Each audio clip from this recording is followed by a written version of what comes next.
의외로 많은 분들이요, 성경은 남성을 강조하고 있기 때문에 여성에 대한 차별이 있다고 평가합니다.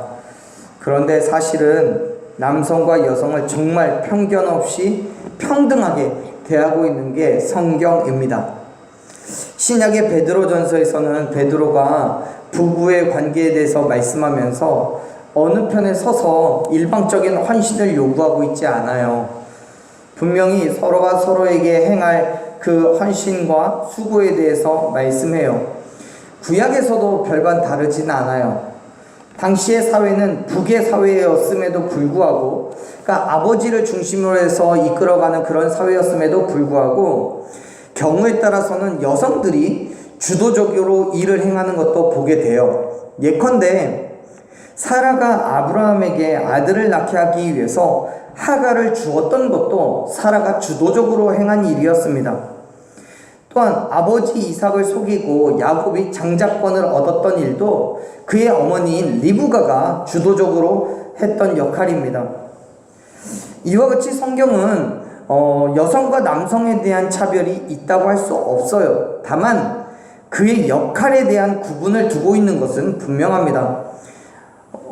엄마는 엄마대로, 아빠는 아빠대로 가정에서의 역할이 있고요. 또 남편은 남편대로, 아내는 아내대로 그에 따른 역할이 성경에서 주어져 있는 것뿐이지, 그 역할에 대해서 누구는 중요하고 누구는 중요하지 않다는 식의 이야기도 없습니다. 아이를 낳는 것과 같은 성적인 부분에서의 역할과 또 가정 안에서 음식을 조리하는 것에 대한 역할만 있을 뿐이에요.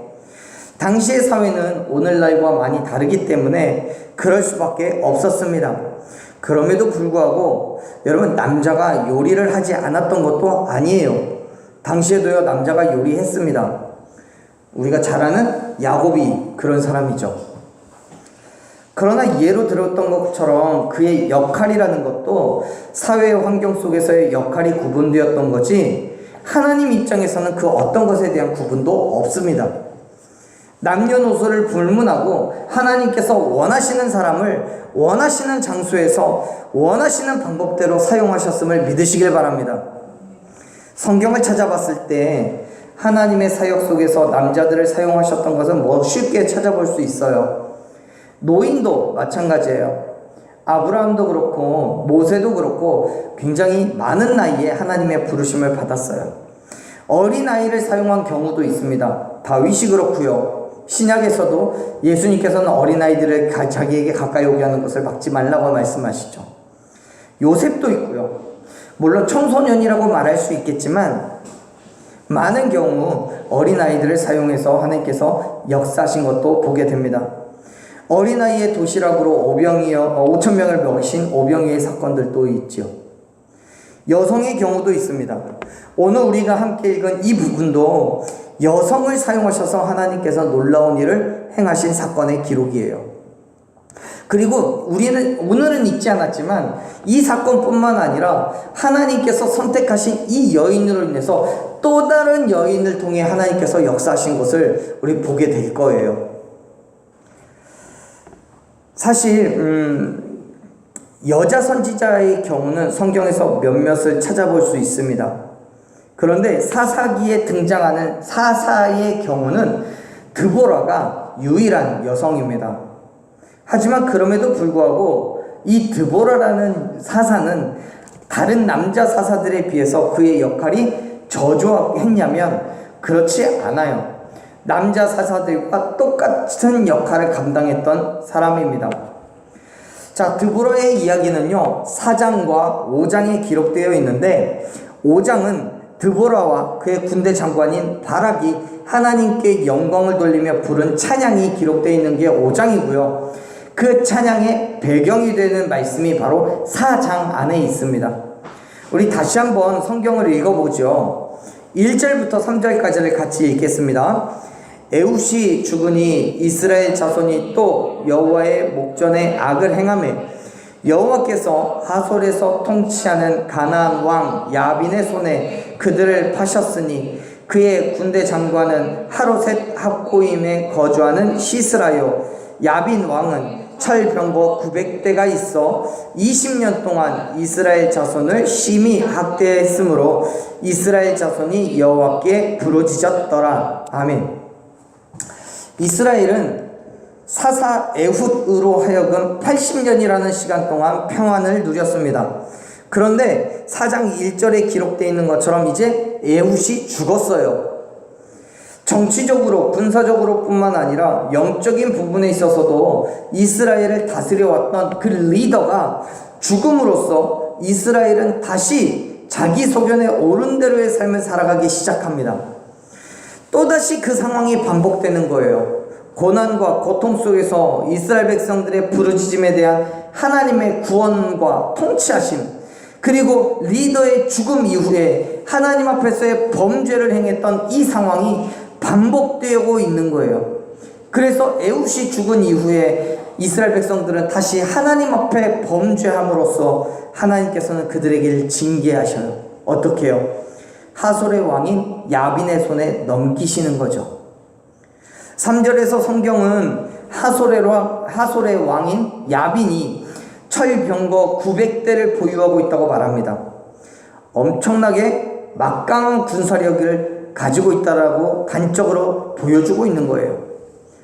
사실 여러분, 에훗이 사사로 있는 그 80년 동안에 얼마나 많은 나라들이 이스라엘을 공격했겠습니까? 그럼에도 불구하고 그들이 평안할 수 있었던 이유는 이스라엘의 군사력이 뛰어났기 때문이 아니에요. 보세요. 하솔의 왕이 철병거가 900대를 가지고 있었어요. 그만큼 커다란 군사력을 자랑하고 있었고 얼마든지 이스라엘을 정복할 수 있었어요. 물론 그에게 80년 전부터 그만큼 군사력이 있었던 건 아니에요. 80년이라는 시간 동안 차근차근 준비를 해왔겠죠. 그럼에도 불구하고 그동안에는 이스라엘의 위협이 되지 않았어요. 왜요? 하나님께서 이스라엘을 지키시고 보호하셨기 때문에요. 하나님의 모든 악한 자의 손길로부터 하나님께서는 이스라엘을 보호하셨기 때문에 80년이라는 긴 시간 동안 그들은 평온을 유지할 수 있었던 거예요. 하지만 에훗이 죽고 이스라엘 백성들이 하나님 앞에서 범죄함으로 말미암아 더 이상 하나님께서는 그들의 도움이 되지 않으셨어요. 오히려 하나님께서는 하솔의 왕 야빈의 손에 이스라엘을 파셨어요. 그리고 그들은 야빈은 이스라엘을 심히 학대했다고 성경은 기록하고 있습니다. 3절에서요, 이 학대하다라는 단어는 히브리어로 비틀어 짜다라는 의미를 가지고 있습니다. 마치 포도주를 짜기 위해서 포도 알갱이를 밟아 으깨듯이 비틀어 짜고 있는 것을 표현하는 단어예요. 이스라엘을 향한 야빈의 학대가 그만큼 혹독했다는 거예요. 사랑하는 여러분, 지금 저와 여러분이 평온을 유지할 수 있는 이유는 하나님께서 저와 여러분을 지키시고 보호하시기 때문임을 믿으시길 바랍니다. 내가 잘나서가 아니고요, 내가 가지고 있는 것이 많아서가 아니고요, 하나님께서 저와 여러분 가운데 함께하고 계시고 우리를 악함으로부터 지키시고 보호하시기 때문에 우리는 날마다 평온을 유지할 수 있음을 믿으시길 바랍니다. 그러나 그러한 하나님의 역사하심이 우리가 살아가는 믿음의 삶과 밀접한 관계가 없다면, 우리의 믿음의 삶과 하나님이 연결되어 있지 않다면 하나님의 역사하심은 지속될 수가 없어요. 지금 이스라엘 백성들이 그런 거예요. 그들의 삶에 분명히 하나님의 역사하심이 있었지만 그 사건은 이미 과거가 되어버렸어요. 왜요? 하나님의 목전에서 악을 행했기 때문에요. 오히려 그 악함 때문에 징계하심을 받아서 포도에서 즙을 짜는 듯한 괴로움을 당하게 되었다는 사실을 여러분 기억하시기 바랍니다.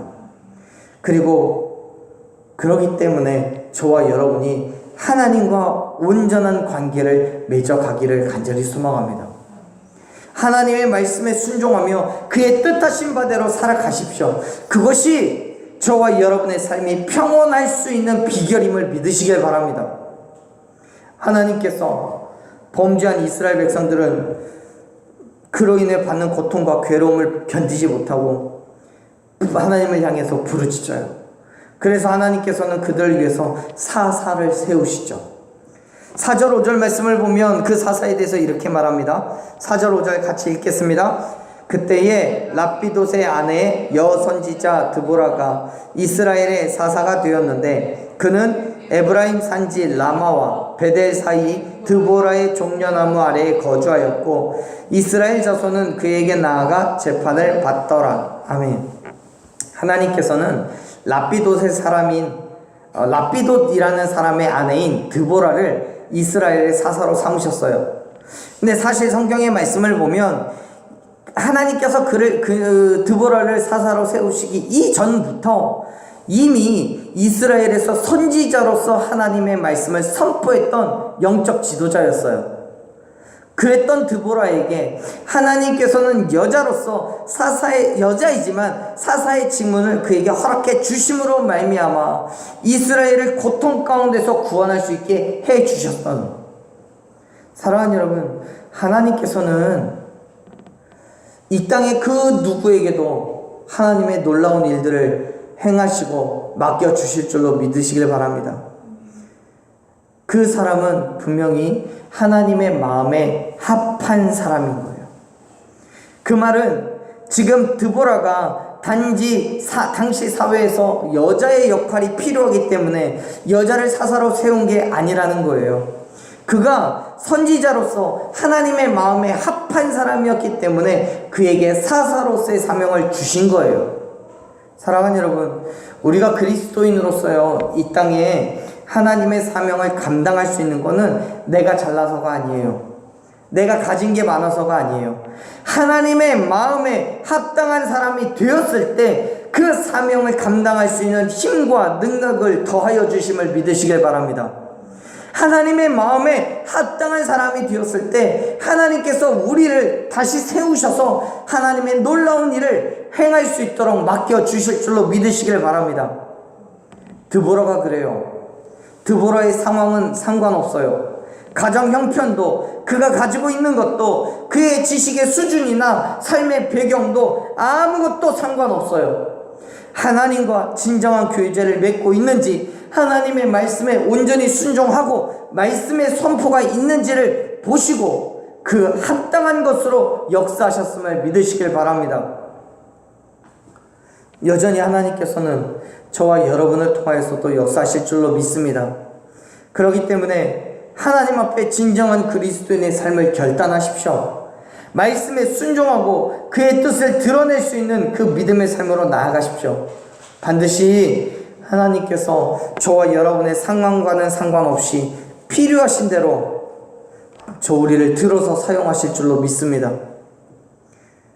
우리의 상황과 우리가 가지고 있는 것과 우리의 지식의 수준이나 우리의 경험과는 아무런 상관없이 하나님께서 필요하신 대로 우리를 들어서 사용하실 줄로 믿습니다.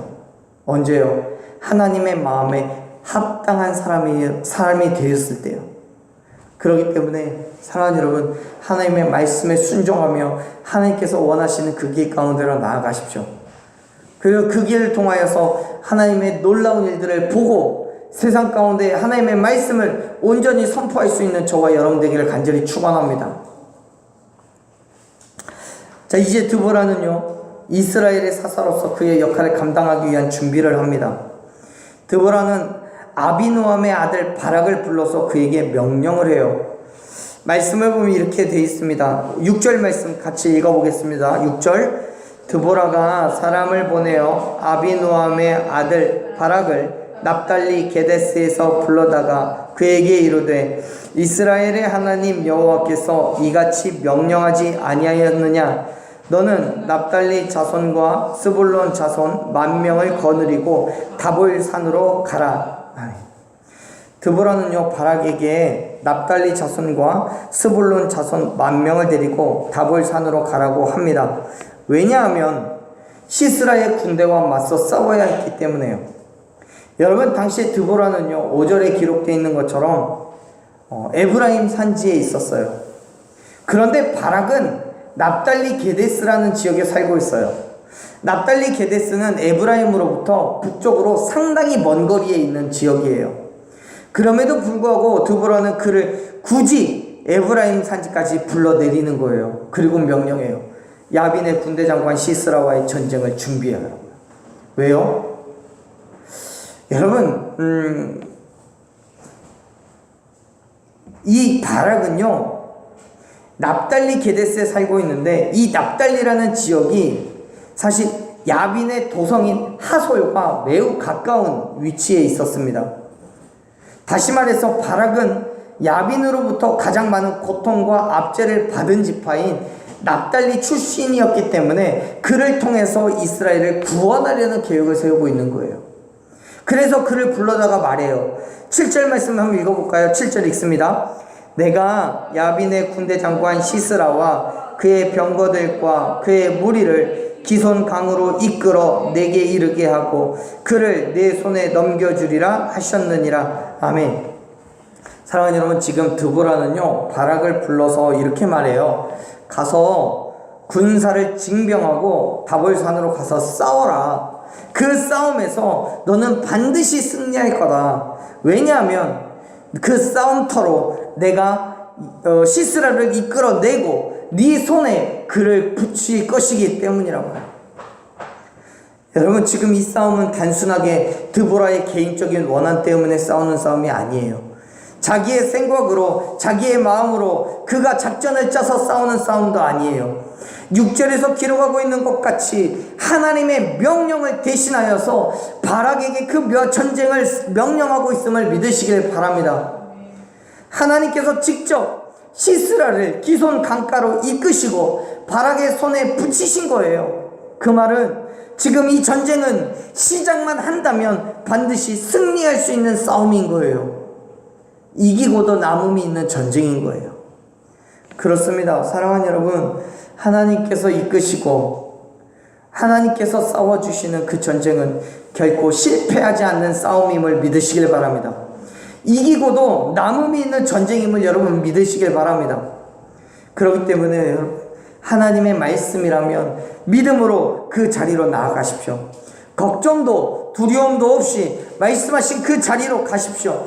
반드시 하나님께서는 저와 여러분을 통해 말씀하신 그 모든 일들을 이루실 줄로 믿습니다. 물론 상황만 보자면 걱정이 될 수도 있겠죠. 어려울 수도 있어요. 그럼에도 불구하고 믿음으로 나아가십시오. 반드시 하나님께서는 저와 여러분의 삶 가운데 역사하시고 말씀하신 그대로 승리하게 하실 줄로 믿습니다. 근데요, 그 믿음이 참 쉽지 않아요. 그건 오늘날 저와 여러분뿐만 아니라 말씀 속에 있는 그 바락에게도 쉽지 않은 결단이었어요. 보세요. 드보라가 바락을 불러다가 하나님의 말씀을 선포하는데요, 바락은 우리가 기대하는 것과는 다른 반응을 보여요. 8절 말씀을 보면 이렇죠. 8절 같이 읽겠습니다. 바락이 그에게 이르되 만일 당신이 나와 함께 가면 내가 가려니와 만일 당신이 나와 함께 가지 아니하면 나도 가지 아니하겠노라 하니. 아멘. 바락은 드보라의 명령에 즉각적인 순종을 하지 않아요. 오히려 드보라에게 요청하는 거예요. 당신이 가면 가고 당신이 안 가면 안 가겠습니다 라고요. 여러분, 지금 바락은 하나님을 향해서 얘기하는 게 아니에요. 하나님을 향해서 함께 가달라고 요청을 하는 게 아니라 드보라를 향해서 같이 가달라고 요청하는 거예요. 여러분, 지금 바락은 두려운 거예요. 걱정도 되고 염려도 돼요. 하나님께서 그에게 부어주신 그 사명이 너무나 커서 자식 스스로는 감당할 수가 없다고 생각한 거예요. 하나님께서 명령하시고 말씀대로 이루실 것에 대한 확신이 없었어요. 하나님의 능력을 절대적으로 의지하지 않아요. 오히려 시스라의 철병거를 더 두려워하고 있는 거예요. 그래서 하나님의 말씀을 선포하는 드보라에게 같이 가달라고 요청하는 거예요. 드보라는요, 하나님의 사람이기 때문에, 하나님의 마음에 합당한 사람이었기 때문에 그와 같이 갈 수만 있다면 하나님께서 역사하시는 드보라를 통해 그 전쟁이 이길 수 있다라고 생각하는 거예요. 하나님을 온전히 신뢰하지 못하니까요. 하나님께서 바락 자신에게 역사하시는 것이 아니라 드보라에게 역사하시고, 하나님의 역사하심이 있는 드보라가 나와 함께하고 있기 때문에 이 전쟁이 드보라를 통해서 이길 수 있다고 믿는 거예요. 그래서 하나님의 말씀을 선포한 드보라에게 같이 다 달라고 하는 거예요. 사랑하는 여러분, 바락은요 드보라의 입술을 통해서 하나님의 말씀을 들었어요. 그렇기 때문에 그에겐 분명한 확신이 들지 않았어요. 그래서 시스라와 맞설 싸울 용기가 없어서 드보라에게 동행을 요청하는 거예요. 사랑하는 여러분, 우리가요 믿음의 삶을 살아가면서 그 믿음을 지키기 위해서 결단할 것들이 정말 많이 있어요. 그런데요 그 일이 쉽지 않아요. 왜요? 세상에 맞서 싸워야 되니까요. 세상의 가치와 세상의 비난과 세상의 조롱을 맞서야 하기 때문에요. 그래서 많은 사람들이 세상의 유익을 포기하지 못하고 믿음을 내려놓는 거예요. 그런데 여러분, 하나님을 신뢰하십시오. 하나님께서 말씀하셨다면 반드시 이루실 줄로 믿으시길 바랍니다. 비록 우리의 귀에는 하나님의 음성이 들리지 않을 수 있어요. 비록 우리의 눈에는 하나님이 보이지 않을 수도 있어요. 그러나 말씀을 신뢰하며 나아간 그 길에서 하나님께서는 반드시 역사하실 줄로 믿습니다. 바락은 그 신뢰가 없었기 때문에 드보라에게 그 신뢰를 요청하고 있는 거예요. 그런데 문제는요, 그가 얻고자 한 그 신뢰 때문에 오히려 하나님께서 주신 은혜를 잊어버리게 되었다는 거예요. 바락의 요청을 받은 드보라가요 뭐라고 얘기하는지를 보세요. 9절 말씀 같이 읽겠습니다. 이르되 내가 반드시 너와 함께 가리라. 그러나 네가 이번에 가는 길에서는 영광을 얻지 못하리니 이는 여호와께서 시스라를 여인의 손에 파실 것임이니라 하고 드보라가 일어나 바락과 함께 게데스로 가니라. 아멘. 드보라는요 바락과의 동행을 받아들여요. 요청을 받아들이는 거예요. 그건 분명히 이 바락을 격려하기 위한 결정이었어요. 그리고 그 결정은 드보라가 말한 거지만 드보라뿐만 아니라 그 길에 하나님께서 함께 하시겠다라는 분명한 선언이에요. 9절에도 그렇게 말씀하죠. 내가 반드시 너와 함께 가겠다고요. 드보라의 입술을 통해서 하나님께서 함께 가시겠다는 약속을 하시는 거예요. 그런데요 여러분, 바락이 들은 건 드보라를 통한 하나님의 말씀이에요. 다시 말해서 드보라의 하나님의 음성을 들은 거예요. 만일 바락이 정말 이 전쟁이 염려되고 걱정이 되었다면 그가 직접 하나님께 여쭤보고 그가 직접 하나님께 함께 가주시기를 요청했었어야 돼요. 아니 100번 양보해서 그거를 드보라에게 이야기한다고 할지라도 드보라에게 하나님께서 나와 함께 가주시기를 간청해 주십시오 라고 부탁했었어야지 맞는 거예요. 그런데 바락은 어떻게 해요? 드보라, 당신이 나와 함께 가주십시오 라고 요청하는 거예요.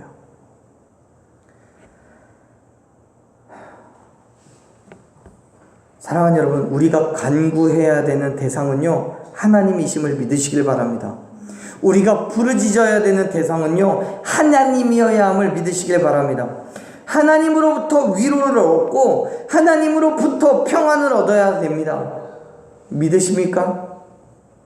세상으로부터, 사람으로부터, 세상의 가치로부터 그 모든 것들을 얻지 마십시오. 하나님이 아니라면 온전한 평안을 얻을 수가 없습니다. 하나님이 아니라면 온전한 위로를 얻을 수가 없습니다. 그렇기 때문에 사랑하는 여러분, 온전한 평안을 위하여서, 완전한 위로를 위하여서 하나님께 구하십시오. 하나님을 만나십시오.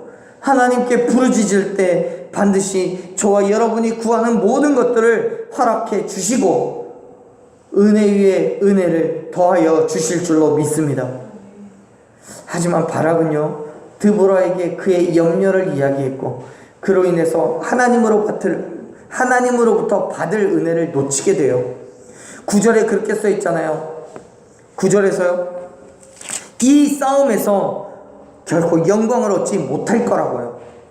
그 영광을 하나님께서는 다른 여인의 손에 넘기실 거라고 9절에선 기록하고 있어요. 그런데 바락은요 전쟁에서 승리는 할 수 있겠지만 결정적으로 시스라는 바락의 손에 의해서가 아니라 다른 여인에 의해서 죽임을 당할 거예요. 결국 바락은 하나님의 명령에 따라 이스라엘을 구원할 그 전쟁에 나섰지만 그에게 허락한 그 사명이 완수되지는 않아요. 그 완수는 다른 여인의 손에 넘겨지는 거예요. 사랑하는 여러분, 하나님의 약속을 믿으시길 바랍니다. 의심하지 마세요. 하나님께서 약속하신 것은 반드시 이루실 줄로 믿으시고 확신함으로 말씀하신 그 자리로 나아가십시오. 그때 하나님께서는 우리의 행함에 역사하실 줄로 믿습니다. 크고 놀라운 일들을 이루시며 은혜 위에 은혜를 더하여 주실 줄로 믿습니다. 더 나아가 하나님의 사명에 충성하며 나아가는 저희 여러분에게 하나님께서는 크신 상급을 주실 줄로 믿습니다. 그 믿음으로 나아가십시오. 하나님께서 부어주실 것을 기대하십시오. 하나님께서는 말씀하신 그대로, 약속하신 그대로 모든 일에 합력하여 선을 이루어 주실 줄로 믿습니다. 오늘 다시 한번 저와 여러분이 그러한 믿음이 샘솟기를 소망합니다. 그 믿음으로 세상에 굳게 서 있기를 원합니다. 말씀하신 그 자리에 약속을 붙잡고 나아갈 때에 우리를 통해서 이루시는 하나님의 그 크고도 놀라운 일들이 경험되어지기를 원합니다. 사랑하는 여러분, 그 믿음으로 세상 가운데 나아가십시오. 그 믿음으로 하나님께서 말씀하신 그 믿음의 삶을 결단하십시오. 오늘 다시 한번 저와 여러분의 믿음의 삶에 하나하나 하나님께서 하나님의 역사하심이 경험되어지고 우리를 통해 이루신 그 크고 놀라운 것들을 경험하게 될 줄로 믿습니다. 그 믿음으로 저와 여러분의 허락하신 그 믿음의 삶, 매일매일의 삶을 담대하게 살아나가는 저와 여러분 되기를 간절히 축원합니다. 우리 시간 한번 그런 기도의 제목을 함께 기도하셨으면 좋겠어요.